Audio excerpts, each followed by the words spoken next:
Hello বন্ধুরা, দুপুরের রান্না নিয়ে চলে আসলাম। আজকে সোমবার আমি আমার নিরামিষ। সোমবার কী নিরামিষ করেছি সেগুলো দেখে নাও।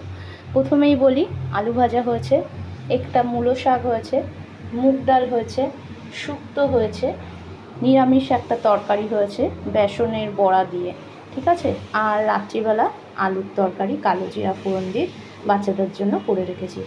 শুক্তোটা করেছি এই কারণে বন্ধুরা, ট্রেন জার্নি করে এসেছিলাম, তা পেটটা ঠান্ডা করতে হবে, এই জন্য কিন্তু শুক্তোটা খেলে পেটটা ঠান্ডাও হবে, শরীরটাও ভালো থাকবে। তা যা গরম পড়েছে তাই জন্য শুক্তোটা খাওয়াও উচিত। তা ঠিক আছে, আজকের রান্না এইটুকু। কমেন্টে জানিও আজকের রান্না তোমাদের কেমন লাগলো। আমাকে কিন্তু লাইক কমেন্ট শেয়ার করতে ভুলো না। আর তোমাদের কিন্তু কমেন্ট একদমই পাচ্ছি না বন্ধুরা। তোমরা কমেন্ট করে জানাও যে তোমাদের কি ভালো লাগছে কি মন্দ লাগছে। ঠিক আছে, টাটা বন্ধুরা।